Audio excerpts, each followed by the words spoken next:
Uh, Thank you, the organizers, for giving me this opportunity. And we have to swing back from transplant to kidney disease again. And for the next talk, it's on Denosumab, the role in glucocorticoid induced osteoporosis. It's a major deterrent and a major problem with our transplant population as well as the general nephrology population who are exposed to steroids. I invite Dr. J Lakhani, consultant endocrinologist in Zydus Hospital, Ahmedabad, to deliver his talk. Dr. J Lakhani, sir.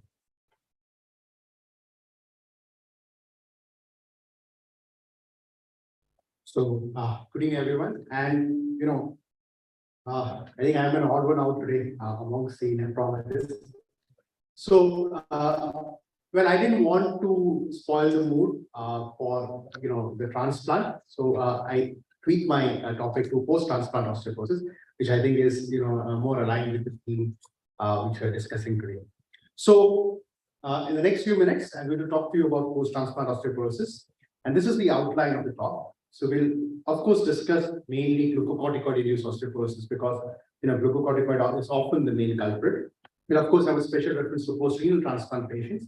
We'll stick to 15 key facts about this condition. I'll talk to you a lot about practical tips, something you can implement in your practice from tomorrow itself. And, of course, we'll have a special emphasis on the role of Denosumab in this entire process. So, the first fact, and if you look at the data, the fact is that post-transplant osteoporosis is very common. And I think it's extremely understudied, underappreciated condition.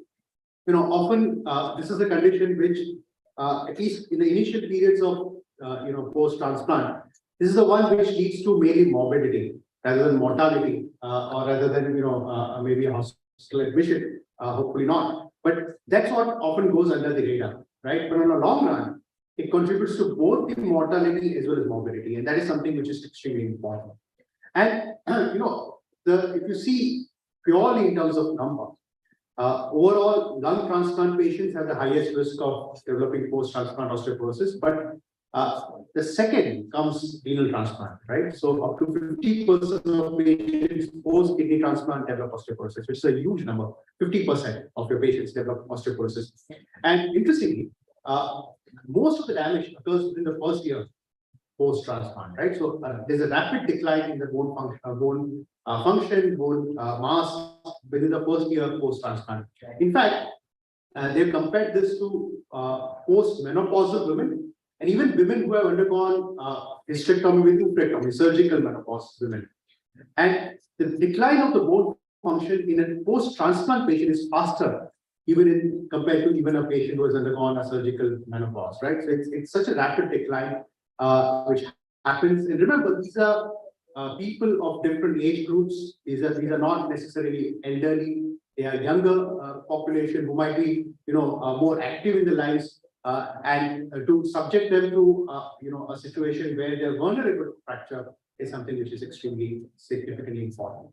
And again, at the end of the day, fracture is what we're really worried about. And 22% of patients after a renal transplant experience fracture within the first year of the transplant.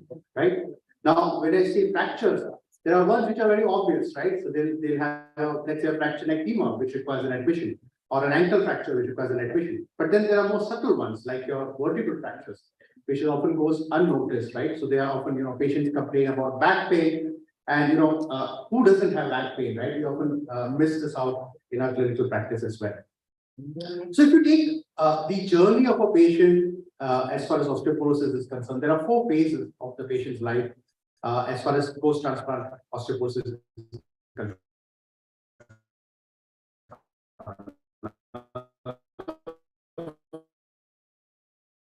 Phase 1 often starts before the transplant. This is what makes the entire picture more complicated than what it is really.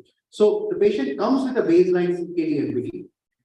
Then, of course, the patient undergoes transplant, and post-transplant there's the impact of immunosuppressants. Then, of course, there's a period of time where things get better, right? So there's a re-establishment of the bone microarchitecture. We often try to go to a steroid-free regime, and today I learned, that steroid-free regimes are not as common as we think, right? So, that's what we try to do. and eventually the patient does regain some of the bone function, but then there's a re-emergence of the original disease, which will require the transplant. The diabetes comes back, the age catches up with the patient, and often that we might have graft failure and so on. So there's re-emergence of the bone disease, leading to the patient again deteriorating as far as the bone is concerned. So the major culprit often are glucocorticoids, right? And glucocorticoids are, I think there's nothing more toxic to the bone than glucocorticoids, to be very honest with you, right?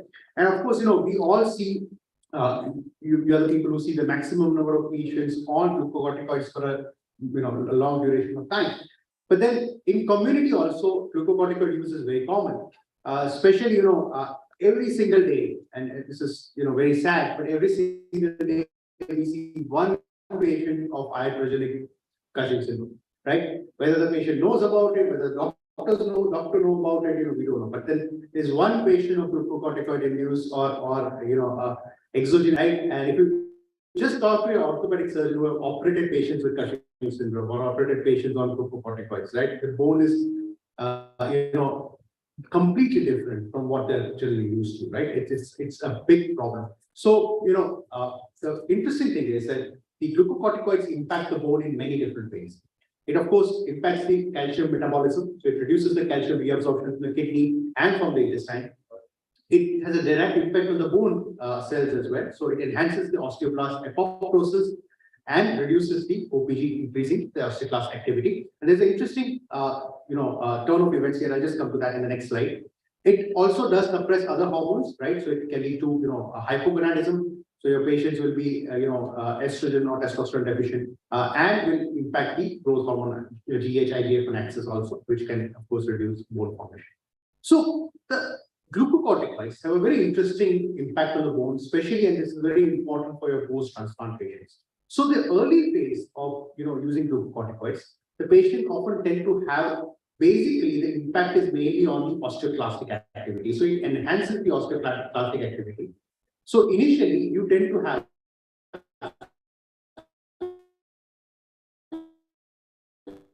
glucocorticoids initially long period of time. It inhibits the osteoblast. And that leads to a low bone turnover kind of situation over a long period of time. So glucocorticoids in themselves have a dualistic impact on the bone, and it depends on how long the patient was on glucocorticoids and what's the situation you are seeing the patient. That is what often impacts, how the patient behaves as far as the bone is concerned. But at the end of the day, most of the impact really comes from trabecular bone, right? The impact is mainly on the trabecular bone. Remember, and we all learn anatomy, right? I think it's the earliest thing we learn in our MBBS is the bone structure, right? And you have the cortical bone and the trabecular bone, and your spine is the place where you have maximum amount of trabecular bone. Your femur has, right? So glucocorticoids, remember, it has a huge impact on the trabecular bone, and hence it often leads to vertebral fractures, right? So that's the most important clinical impact. So if you have a patient on glucocorticoids, the type of fracture you are expecting is a vertebral fracture. Often, remember, vertebral fractures can be asymptomatic or minimally symptomatic. Like I said, patients will often say, I have back pain. And then we often say, who doesn't, right? I also have back pain, right? So that really does not often translate to, a clinical outcome. So it's very important to screen this patient with a simple lateral X-rays of the spine. Let me tell you,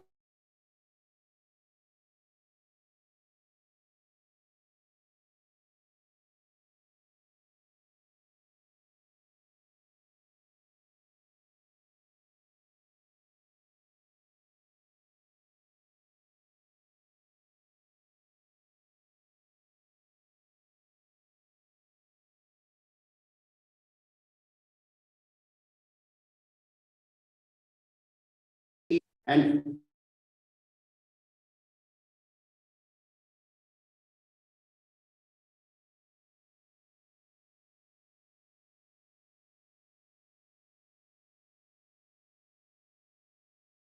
object did not go to the gym, right? All it did was sit in a vehicle where there was on a journey, and just the bad roads led to the vertebral fracture, right? That's that bad, right? So don't underestimate vertebral fractures. And now, of course, you have DEXA machines equipped with VFA, which is vertebral fracture assessment. So if you have that available, that's a very useful thing to do it, because along with your DEXA scan, you're also screening your patient for vertebral fractures, which is, I think, very important as far as clinical decision making is concerned. So I think we all talked about steroid-free regimes and a lot of other interesting immunosuppressive things today, right? But earlier it was thought that inhibitors probably spare the bone, right? Do not impact the bone, might have a positive impact on the bone. But unfortunately, that's not true, right? In fact, calcineurin inhibitors themselves contribute to osteoporosis. So it's equally bad.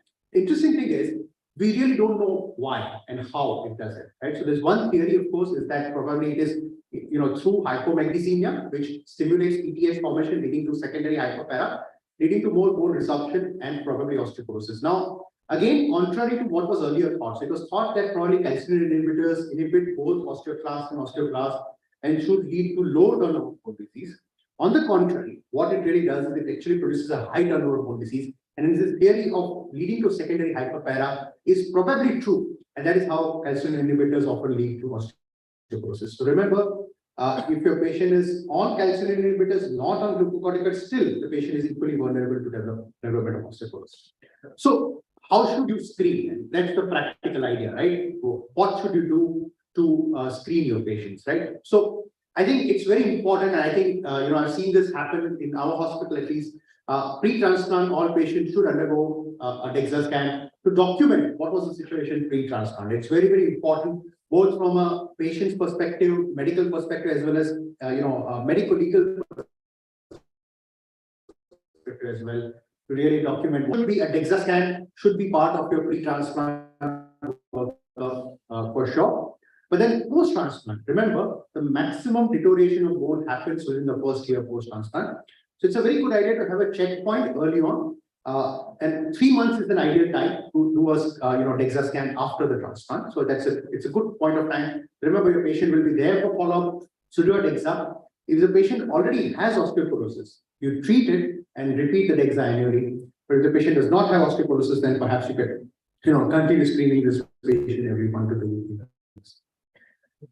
How do you diagnose osteoporosis? Again, I'm sure this elite crowd does not require this slide, but just to reiterate the fact, remember, osteoporosis is a statistic. Just like we say, right? So this, when you say a person has osteoporosis, it is defined based on a T-score. And what is a T-score? T-score is when you compare somebody's bone to that of a young person around generally age of 25 of the same gender, right? Now you'd ask me, why would you want to compare say 65-year-old with a 25-year-old, right? Naturally, 65-year-old is going to be having a weaker bone compared to 25-year-old. Well, the point is that gravity is same for everyone, right? Whether you're 65, gravity does not spare you, right? If you're going to fall, right, from a standing height, well, it really does not matter whether your bones, whether you're 65 or 25, right? So what you need to do is you need to compare it with the best possible standard, and that's why you use a T-score to compare. And remember, anybody with T-score less than -2.5 at any site, right? So remember, we often do 3 sites DEXA, right? So you often do a vertebra, the spine, you open to the femur, and you do the radius, and whichever area is the weakest, that's what you need to consider, right? So again, gravity is same for every part of your body, right? So osteoporosis less than -2.5 at any suffering site will be definition for osteoporosis. There are times when we use a Z-score, right? So Z-score is when you're trying to, generally use it for younger people, when you have to compare the person, with somebody who is of the same age and gender, right? So you're comparing a 40-year-old male, you use a Z-score, you compare with another 40-year-old male to see the difference, right? And a low bone mass defined on a Z-score is less than -2.0, right? So if my bone, I'm 38, right? If a peer of mine is 38 and is, bone BMD is XYZ, and mine is less than -2.0 of that, I am having low bone mass, and I'm the person who needs to be treated. Okay, fact 9, right? And this is something important, a lot of things are, we still understanding, trying to understand this. And there's an important role played by post-transplant hyperparathyroidism, right? In fact, this is probably a differentiating factor. Now, there are two issues. One, studies have shown that it impacts the graft as well. So again, post-transplant hyperparathyroidism is associated, whether it's a cause or effect, we don't know, but it's still associated with reduced graft survival. But of course, it also is associated with osteoporosis in these patients. And remember, you could have a secondary hyperpara, where of course the calcium would often be low or normal, but you could also have primary hyperpara in some of these patients where calcium could be elevated. And of course, this is something, your post-transplant hyperparathyroidism needs to be given priority in terms of treatment, recognizing the disease.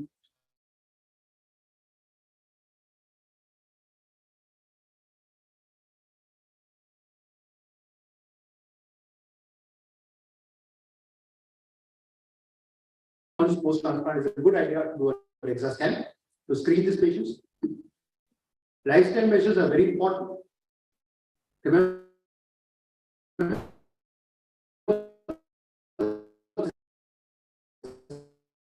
this is the place where, a little bit of aerobic tools.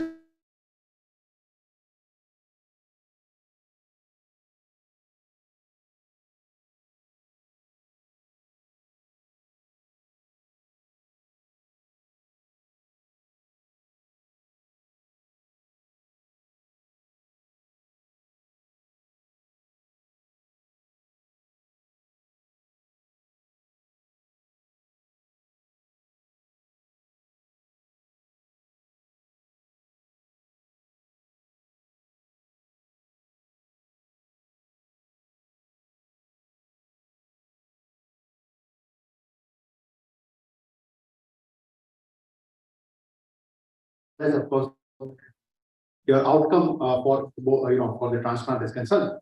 And the third and perhaps a very important step is to subtype the bone disease, right? So whether you're dealing with a high turnover bone disease or a low turnover bone disease. Now, CKD, NBD, the entire disease, entire understanding of the disease is the backbone of that is really high turnover versus low turnover, right? That's important. But unfortunately, this does not leave you even after the transplant, right? That same problem continues even in post-transplant patient. And it is now complicated by the fact that you're giving, medications which can also impact this situation, right? So it's very important to subtype and classify this bone disease. It was probably not important 20 years back to do this, but it's important now because you have different treatments available for different subtype of bone disease, right? So if you're dealing with a high turnover bone disease, you probably use anti-resorptives, whereas if you have low turnover bone disease, that is where you consider using a teriparatide, right? So that is where the treatment would also differ. So how do you subtype a bone disease in a post-transplant or for that matter, a pre-transplant patient? So it's high turnover versus low turnover. Now, obviously, the gold standard remains bone biopsy, right? But not any of us really do it. There are practical issues with doing a bone biopsy. More importantly, there's lack of expertise in terms of reporting bone biopsies, and that's one of the biggest challenges as far as bone biopsy is concerned. But thankfully, we have good biochemical markers which are substitutes to bone biopsy, and again, studies have shown that they correctly identify the subtype in about 88% of cases, right? So you can actually use biochemical markers in place of your bone biopsy to almost always correctly classify your patients as far as the bone diseases, subtype of bone disease is concerned. Again, I'll not go through too many bone markers. There are just two. See, bone turnover markers is a science in itself, right? It's a science which a lot of endocrinologists have still not been able to understand itself, right? So it's a complicated disease. There are a lot of challenges with use of BTMs. But as far as nephrology is concerned, or as far as endonephrology is concerned, there is two which you really need to know. One is, of course, your parathyroid, your PTH, and second is your bone-specific alkaline phosphatase, right? Bone-specific alkaline phosphatase is now easily available from a lot of labs, including labs in Ahmedabad. So it's a test which is not that expensive for that matter. So it's something you can perform, order, right? And a PTH typically less than 79, and a bone-specific alkaline phosphatase less than 12.9 microgram per liter is almost certainly diagnostic of a low turnover bone disease, right? So this is where, and this is Why you should recognize a low turnover bone disease? Because this is a place where your anti-resorptives are contraindicated, right? So that's something you need to really understand and appreciate. So, like I said, how do you manage, right? So we are moving to a world of precision medicine, and now your management should be based on the turnover. So if you're dealing with a low turnover disease, that type of patient of yours will be a good candidate for teriparatide therapy, right?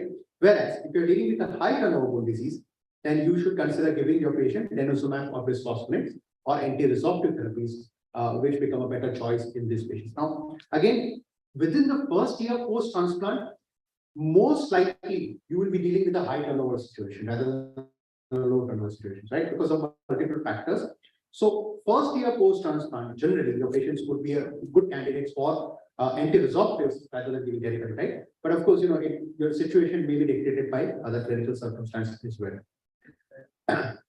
So let's then distill down to the. So let's say you have a patient post-transplant, you've done an exascan 3 months post-transplant, you found that the patient is osteoporosis. You found that the patient has a high turnover bone disease, right? Patient is already on glucocorticoids. What should you give? Should you give this patient a denosumab or should you give this patient a bisphosphonate, right? Now, when you have a clinical query where you want to answer it, the best answer really comes from your meta-analysis. And this very specific question, I found one very specific meta-analysis to answer this, which was published in 2019, where they compared denosumab versus bisphosphonate, not in every Tom, Dick, and Harry patient, but specifically for patients on glucocorticoid osteoporosis. So they compared denosumab versus bisphosphonate in glucocorticoid osteoporosis. There are 3 large studies which are included, and these studies, this meta-analysis conclusively proved that denosumab significantly increases lumbar spine and hip PMD compared to bisphosphonate. So it is clearly superior in terms of its effect on the bone as far as the glucocorticoid osteoporosis is concerned, right? I think in 2000, after this meta-analysis in 2019 or so, US FDA gave approval for denosumab for the specific indication of glucocorticoid osteoporosis. So it's an approved drug for this specific indication. So let's talk a little about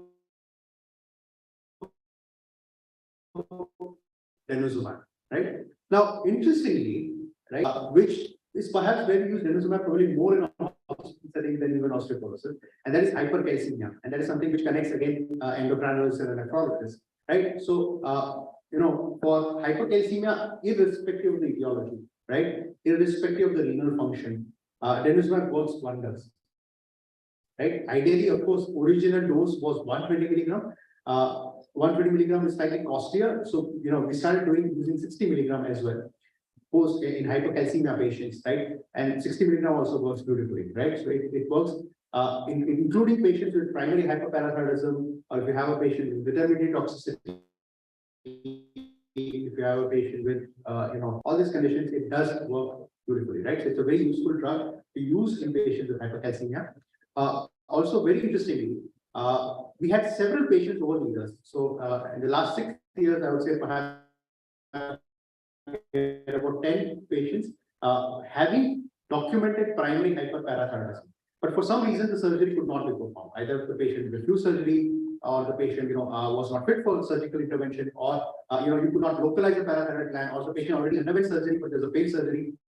Right? In a lot of these patients, we started considering medical management of primary hyperparathyroidism, where we give a combination of cinacalcet with denosumab, and eventually pull away cinacalcet, just maintain the patient on denosumab over a period of time. And these patients are doing very well, right? The bones are fine, no fractures, no renal calculi. They're doing very well as far as the long-term outcome is concerned. And recently, this approach, which is now considered medical management of primary hyperparathyroidism, has found approval in the primary hyperparathyroidism guidelines as well, where they're now accepted medical management as also a potential form of treatment in those patients where surgery. Obviously, surgery remains, if you can localize the adenoma and the patient is fit for surgery, that would be an ideal treatment. But in those patients, for some reason, if you cannot operate, medical management also has both in short-term as well as long-term outcomes found to be pretty satisfactory and non-inferior to a surgical outcome.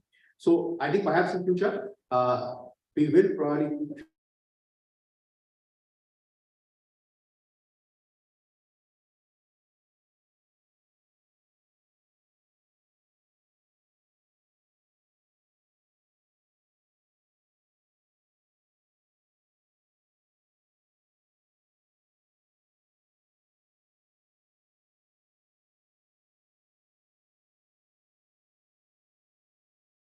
that's the answer.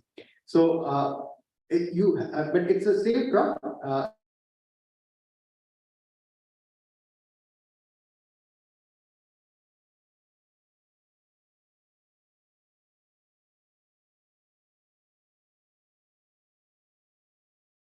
Persist in a bone, right? So you have some factors which stimulates bone, which leads to activity of osteoblast. And this osteoblast release rank ligand, which act on the rank, which is there on osteoclast, activates the osteoclast, which leads to bone breakdown. This further stimulates bone formation. So it's a cycle. Now, this is the natural cycle, right? The cycle of life and death. But what we want is the patient already has osteoporosis. And remember, it's a high turnover osteoporosis. So you have a cycle which is more rapidly moving. So what you want to do is you want to dissociate the bone formation from bone breakdown. So you don't want the bone to break, but you want the bone to form, right? And that is where you use something like a denosumab. So what denosumab does is it's an antibody against the rank ligand. It binds against the rank ligand and prevents it from binding with the rank. So prevents the osteoblast from activating the osteoclast. So osteoblast process continues, the bone formation process continues, but it gets dissociated from bone breakdown. So this bone breakdown does not happen, and that leads to we are taking this as an advantage for formation of the bone. So this is how denosumab really acts, and this is where it is useful in patients with osteoporosis. Right? So I end my talk here, and thank you for patient listening. Thank you.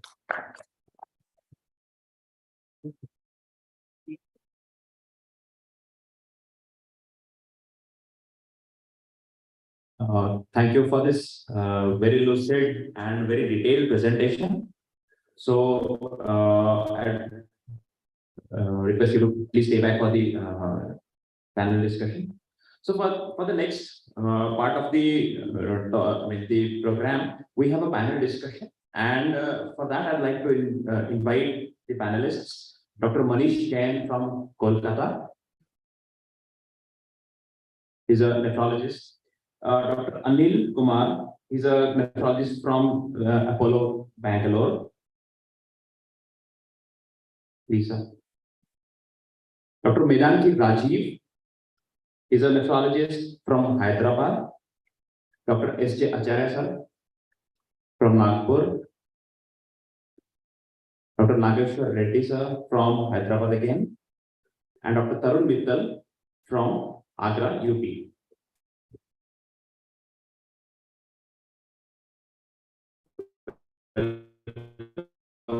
Panelists.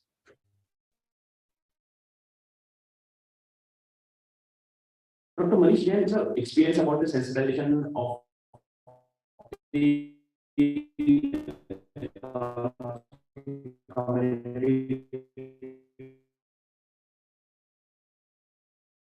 less sensitized, and like what is your take on that? Good evening. So basically, when we are treating a CKD patient, we are more concerned with CKD MPD rather than osteoporosis, because we are fight with the calcium phosphate metabolism and the other related. Because of that, we are generally avoid evaluation from the osteoporosis. In the most of CKD patients, generally we see a bone disease or demonstration dystrophic, not in the osteoporosis. So is there overlap in the patient profile and like what you see? I will say the patient more than 50 years of age and even patient with post-renal period is developed for the osteoporosis. So Anil Kumar sir, like how frequently do you assess your patients for osteoporosis, particularly say stage 4, 5? How common is that osteoporosis? Now, with the osteoporosis incidence of almost 30%. So, CKD, the KD guidance 2017, they have suggested recommended that DrNB assessment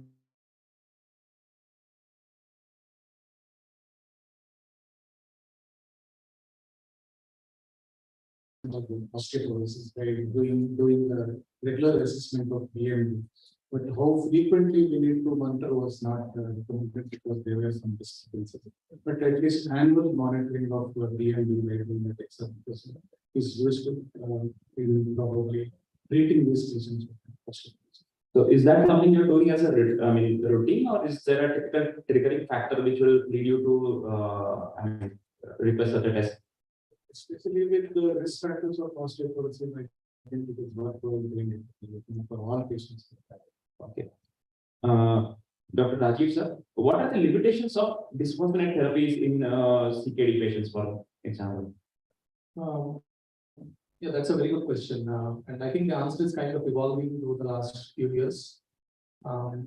Earlier, we had this kind of blanket recommendation that you can't use bisphosphonates below GFR of 30. And of course, the reasons are well known. Historically, bisphosphonates used to cause renal failure, especially experience with IV pharmacology and all that. And of course, these are drugs which are renally excreted. But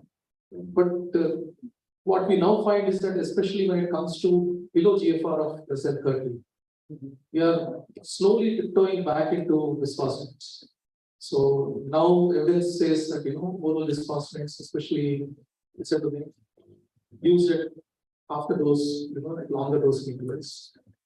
It is effective in patients with proven fragility fractures.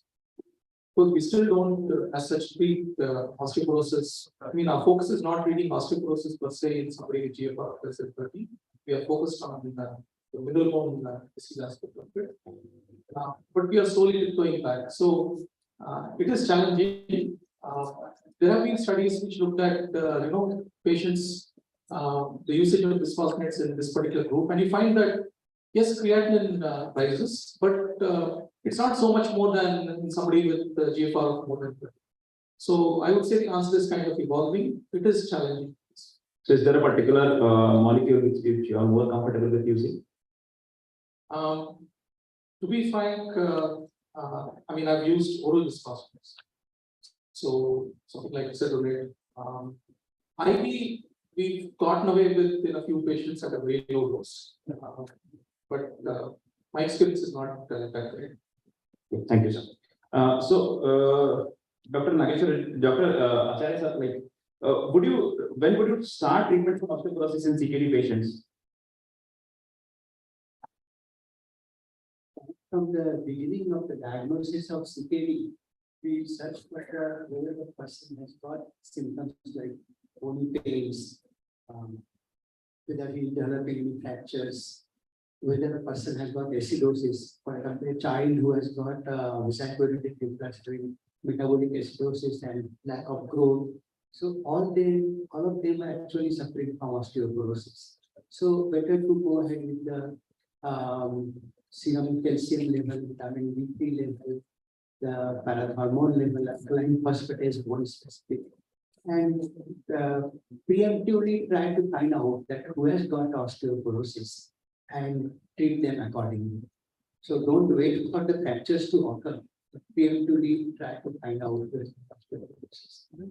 And with this, I have found that many of the children who are not growing and they have got severe metabolic acidosis, though clinical the creatinine level is normal, but their growth pattern is less, and they benefit from the vitamin D therapy and calcium therapy and the metabolic control the metabolic acidosis. Those patients who are CKD not on dialysis, CKD stage 3, stage 4, we should do their bone density, and it will be suggestive of osteoporosis that we get recently. Those patients who are on dialysis, of course, to at the earliest opportunity to bone density and treat them accordingly.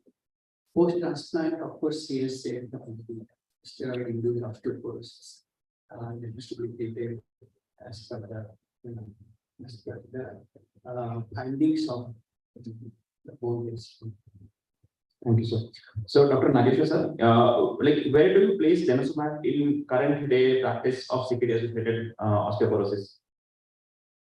Yes, previously, Dr. Rajiv was told in CKD patients, our management team now was with CKD MVD management. After the 2017 guidelines, seeing osteoporosis after correcting CKD, if there is osteoporosis, After correcting CKD MVD and defining it as a high turnover or low turnover disease, if there is osteoporosis and high turnover, go for anti-resorptive therapies. If there is CKD, MVD, and osteoporosis and low turnover, go for the anabolic drugs. So, in CKD till 3, in the anti-resorptive therapies, anything can be used, Denosumab or the alendronate racemate drugs.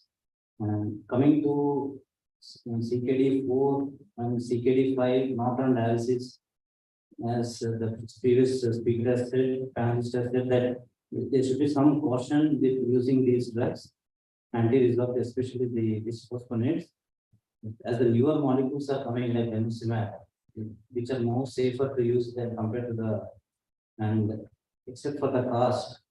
So I think Denosumab has a role in CKD 3, 4 patients, also in the post-renal transplant patients, where again there is the chances of proteinuria, exaggerated loss of GFR in the post-renal transplant setting. So when you see a high turnover bone disease, go for probably Denosumab. If it is a low turnover disease, then teriparatide is a drug of choice. Thank you, sir. And Tarun sir, what is the frequency of assessment in post-transplant patients? Like, how often do you actually look for osteoporosis, given the lot of burden of medicines and the costs related to transplantation? So, as was discussed in the presentation, 3 months would be a good time to do a first assessment, initial assessment. And then if you are osteoporosis and you're starting treatment, then maybe you can get a BMD test annually. And if you do not find significant osteoporosis, then maybe do a 2-yearly assessment would be that. So, just one comment on the last question.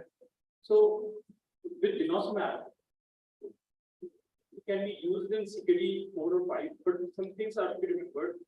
That once you initiate a patient on Denosumab, it is very important that it should be continued for a long time, because if you stop Denosumab, like if you recommend 6 monthly administration, once you stop Denosumab, there is very rapid bone loss, and so it has to be followed. If a person, say in India, in Indian setting, you start a patient CKD 4 or 5 on Denosumab. Now this person is probably not a candidate for this hospital, and we stop Denosumab, and what you are going to end up with is a lot of more bone loss and more vertebral fracture. So it is very important to discuss this thing with the patient upfront, that if you're initiating a person on Denosumab, he should be able to continue this long term. That is one thing.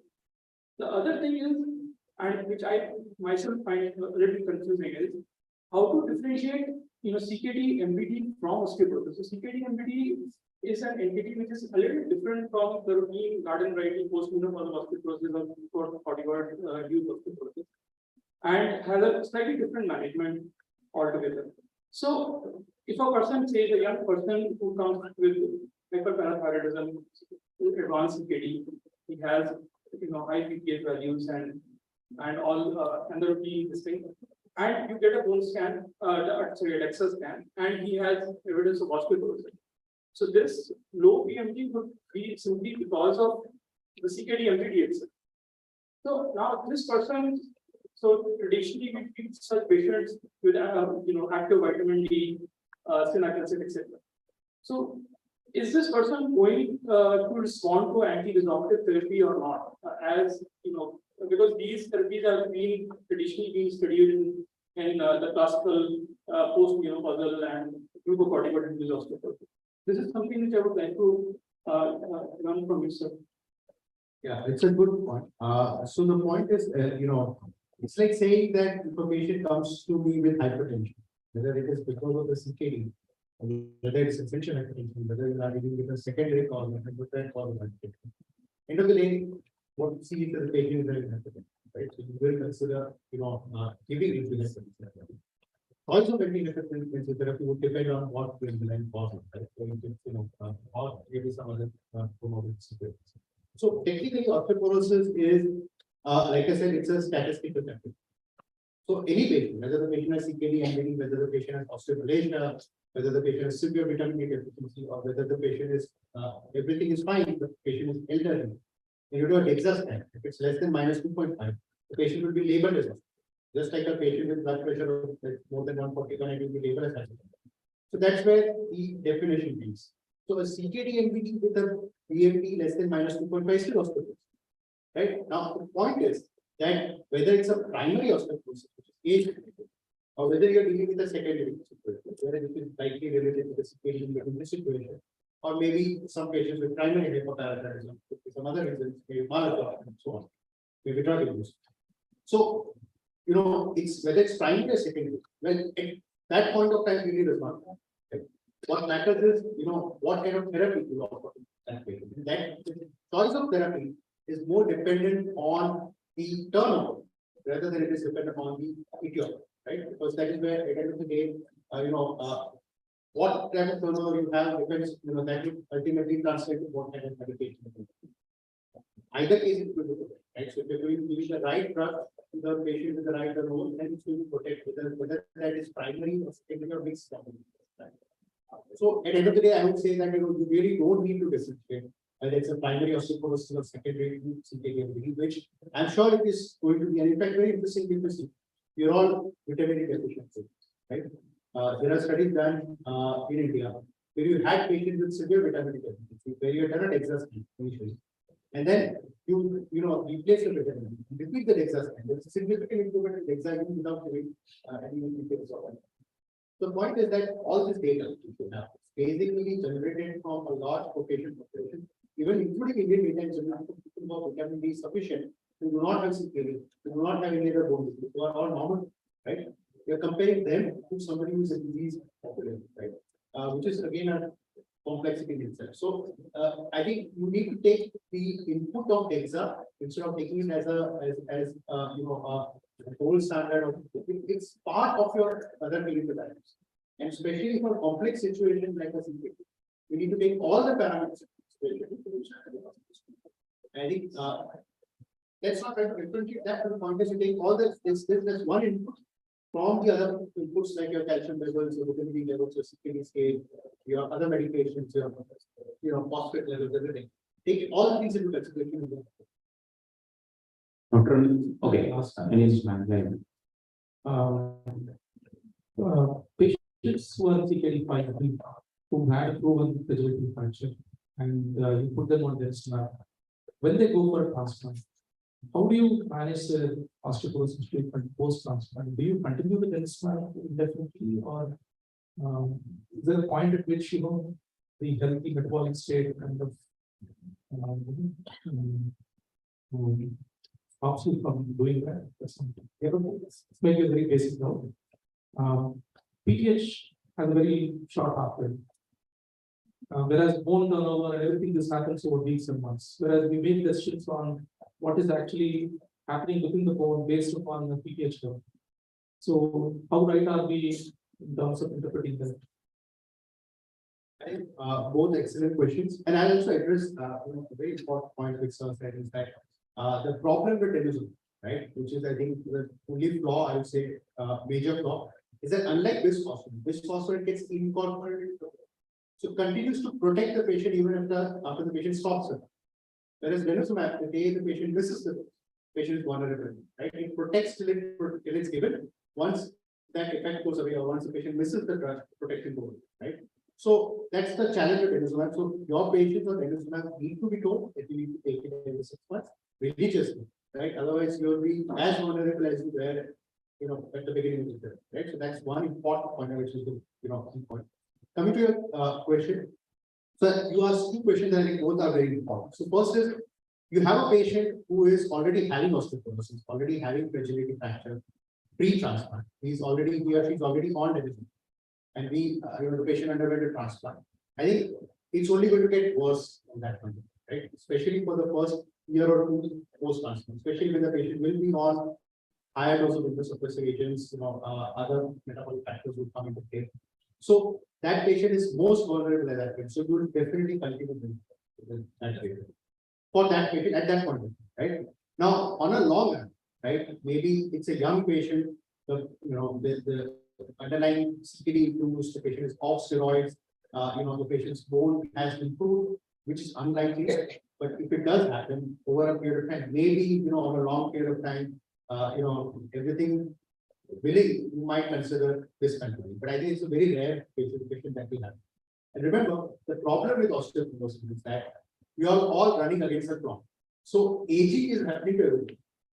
Whether it's a 30-year-old patient who was undergone a transplant, whether a 70-year-old patient who was undergone a transplant. And the most important parameters for both is age, right? So whether you're giving glucocorticoids, whether you're giving anything else, age is something which is constant, right? It is always going to get, right? So a patient who is 70-year-old, after 4 years is 74-year-old. So his or her bone was worse than what it was even, chronologically, right?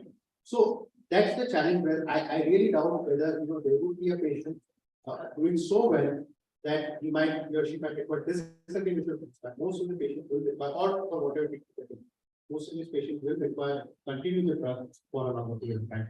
I think that is what, we should also be addressing. Yeah, regarding the PTH. So the interesting thing about PTH is, unlike other hormones, remember, PTH is under suppressible. That's the difference between PTH and other hormones. And there are a few hormones in the body where they are suppressed and they're not stimulated. Right. So, for example, let's say a testosterone would be stimulated. There are emphasis to stimulate your leading cells to produce it. But the PTH control is exactly the opposite. It is actually under suppressible. Right. So when that suppression goes away, there is more PTH release. When that suppression is there, the PTH is controlled. Right. So though PTH has a short half-life, it is continuously released to the cell. Right. Always there. So hence, in that sense, what you are doing is you are looking at how PTH suppression is being impacted by either the disease or by the medication or by some other factors, right? But the PTH release is constantly being there, right? So even though PTH may have a short half-life, right? Or for that matter, point is that it is still a very useful test for consideration because at the end of the day, it's still there in the body continuously. Even if that suppression level will change depending. So I hope that. Right. So any final comments from the yeah, please, sir. See, as we all talk about Denosumab and Bisphosphonates, and they have a longer life. And as he rightly said, Tarun rightly said, you have to repeat it every 6 months. So post-transplant initial effects, especially first 3 to 6 months, where there are a lot of factors interplay when you are dealing with graft stabilization, you are dealing with the bone metabolism, everything is coming back, even though that comes in, who are non-diabetic. So when multiple play of factors take place immediately post-transplant, your challenge as a nephrologist is to stabilize the graft first. And during that time, bisphosphonates would not be the best drug to initiate these patients. As you directly said, I mean, if you're somebody already osteoporotic or somebody you are anticipating on a DrNB osteoporosis, I think first year would be the time when Denosumab would be the drug of choice. And once you have stabilized the graft in 1 year, then you can switch this patient to bisphosphonate because that will be viable, that would be more cost effective, and I think that would be more feasible for the nephrologist to work on. And that would be my take on that. Thank you. So, barring the cost, I'll tell you, in terms of convenience, so let's keep cost aside, right? Let's keep cost aside. The fact about Denosumab, which is probably why I use a lot in my practice, is actually convenience. It is one of the most convenient drug to administer. I tell you what, it's a subcutaneous injection, right? It has to be taken, unlike IV bisphosphonate, which is an IV, right? Oral bisphosphonate has its own works in terms of giving. Secondly, in terms of clinically visible patient-related side effects or adverse effects, Denosumab probably has none, right? Except for probably hypocalcemia, which will happen with almost any patient. On the contrary, because I was always trained on, giving bisphosphonates, and it's always the resident who gets the brunt of it, right? It's a very unpleasant drug to give, especially IV bisphosphonate. Patient has fever, it has to be administered in a daycare setup or maybe hospitalized setup, right? Patient often develops fever after the drug, often for multiple days. There are a lot of patients who refuse taking a second shot of Zolidronate after they take the first, right? It's often a problem, right? So though technically it sounds, as a secular alternative. The problem is in terms of practical use, except for the cost.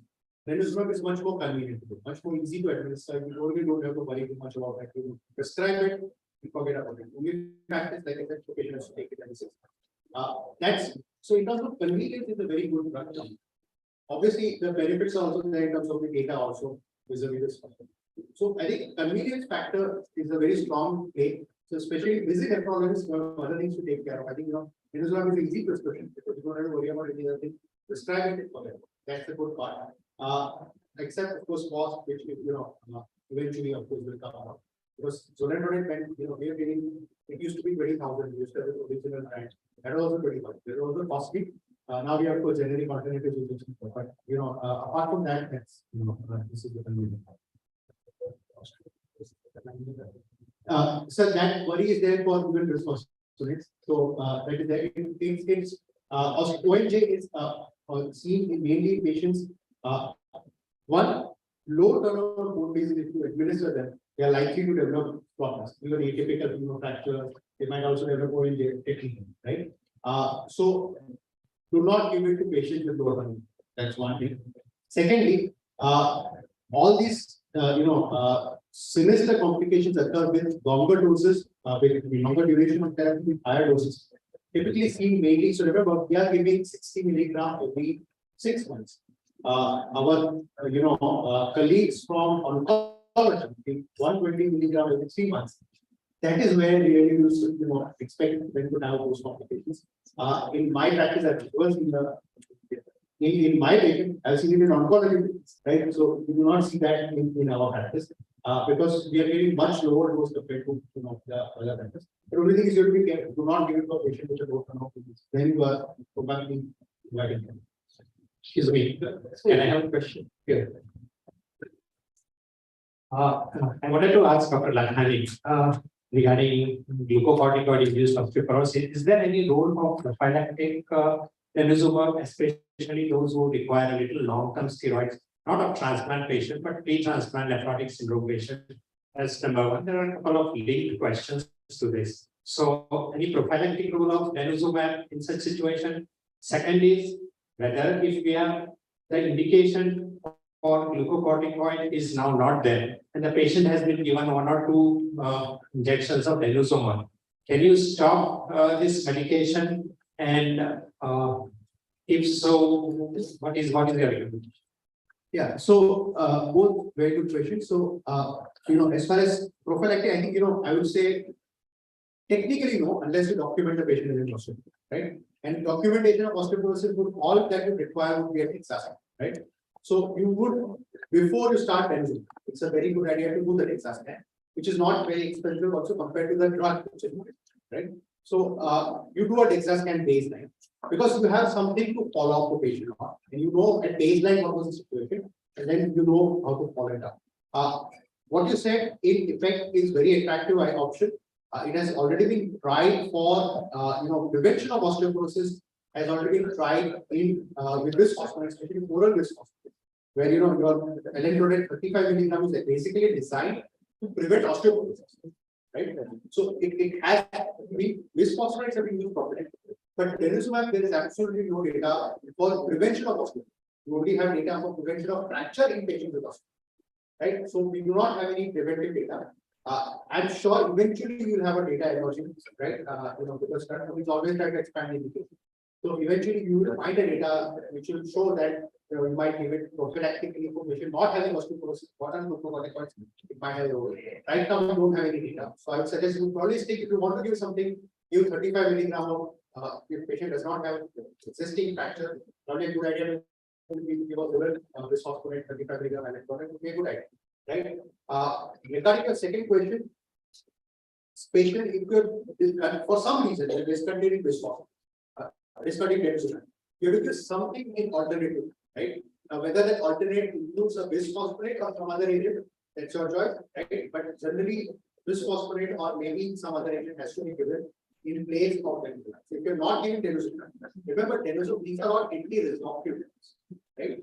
That's interesting. They are anti-resorptive, they are not given enough. So they prevent breakdown of the bone, but they do not cause bone fall. Now, terrible, something like a terrible, right? Even for 2 years, and you forget about it, probably don't give it because it has built the bones. But what these drugs are doing is they are preventing the bone from breaking. So, if that you're removing that drug, then the prevention goes away. Right? It's like vaccination. Your vaccine is a half-life of some, let's say, duration of action for some period of time. Once that effect goes away, the vaccine protection goes away. Right? Same way, Denosumab protection goes away once it goes. So then you probably need to give either a bisphosphonate or some other agent in place of that. Otherwise, the patient is left to the vulnerability and the fracture. So that's it. So thank you, panelists. In the interest of time, because some of the people here they have lives to carry. So I just like to break this up right here. Thank you for this excellent discussion, which seemed to go on forever. Thank you, everybody. So I'd like to invite Dr. Vivek Kote to please felicitate all our other speakers and the panelists with the customary shawl.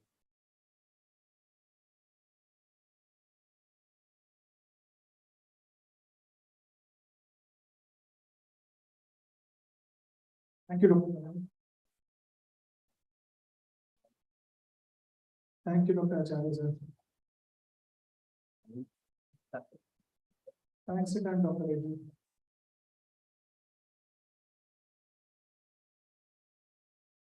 Thank you, Dr. Reddy.